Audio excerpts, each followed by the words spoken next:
Well, now it's a rainy day in the middle of the beginning of the fall, and look what I found. Dinosaurs and other prehistoric reptiles. A giant golden book. There goes the fridge. I think this book used to belong to someone named Eric. And guess what? This book has a lot of dinosaurs in it. And it looks like it's by Jane Werner Watson. Illustrated by Rudolph F. Zallinger, or Zillinger. And guess what? This book, with these illustrations of these skeletons, it was published in 1960. That's a long time ago, but not as long ago as these dinosaurs. Shall we read together?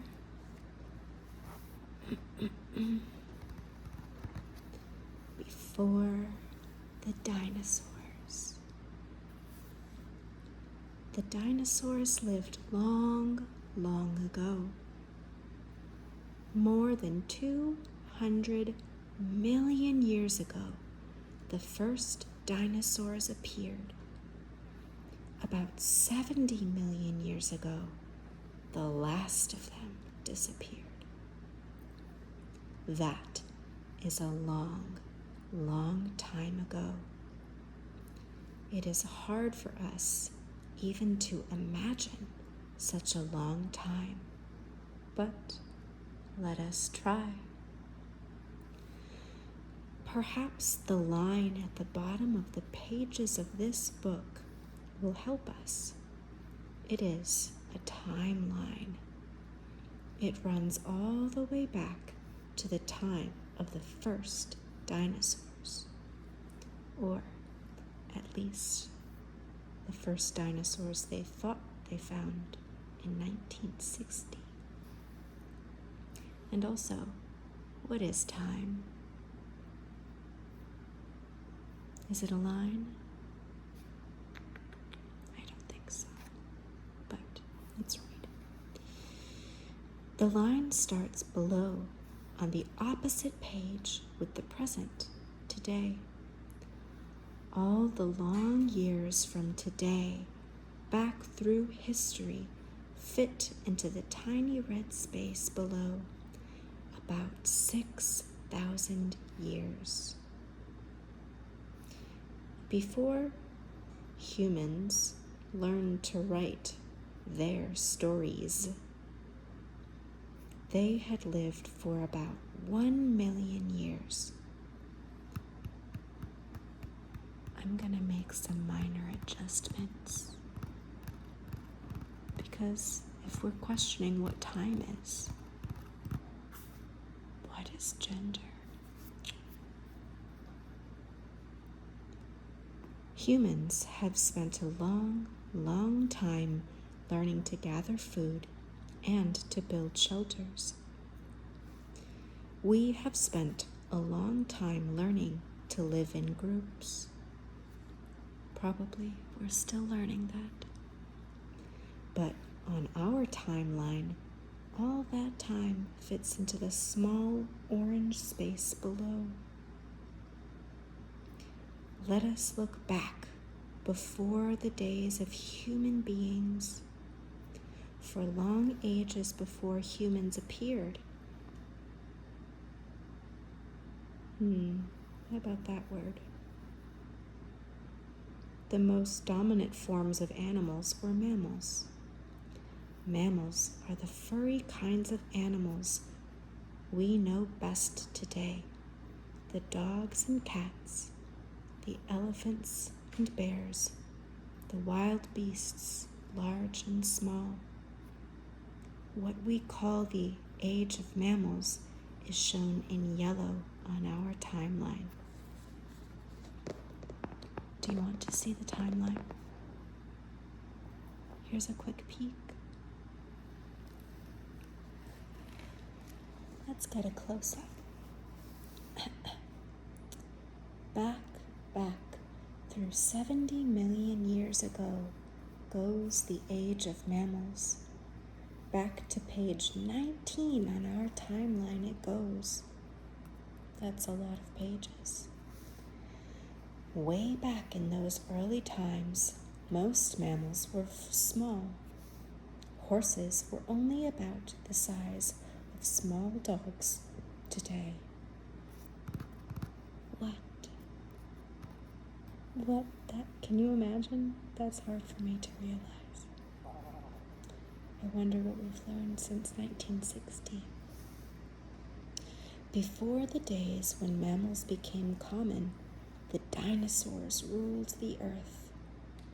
The era, or time of the dinosaurs, is shown in green on our timeline.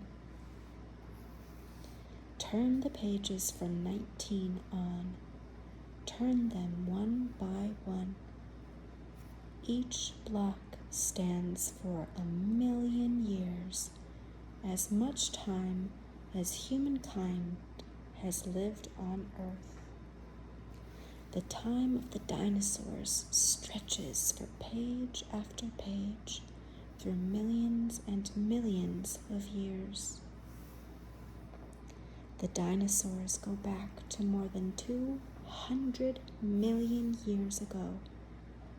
But our story goes back even further than that. On page 41 on our timeline, the first dinosaurs appear, but still the line goes on. For the dinosaurs did not come out of nowhere.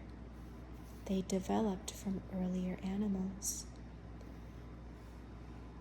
The time of these earlier animals is shown in blue on our line. Our book would need many more pages to carry the timeline back to the beginning of that age. For that age began when the first animals came out of the sea and started living on shore. Just like these, the lobe-finned fishes of Devonian period come on land with their feet. The story of the dinosaurs really begins way back then. What's on the next page?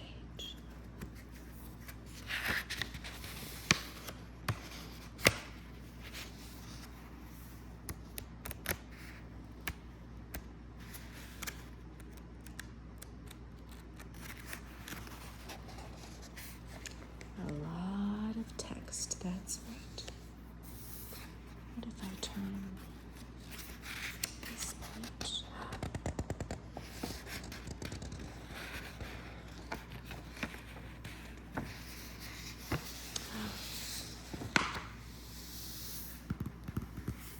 Look at this size comparison. We can't even see the head of this sauropod.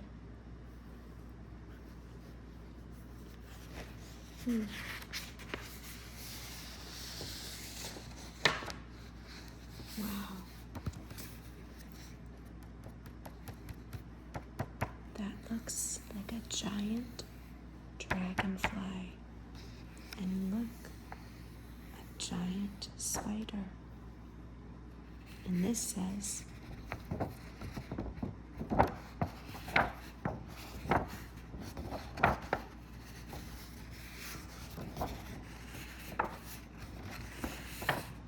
swampy woodland of the Carboniferous period.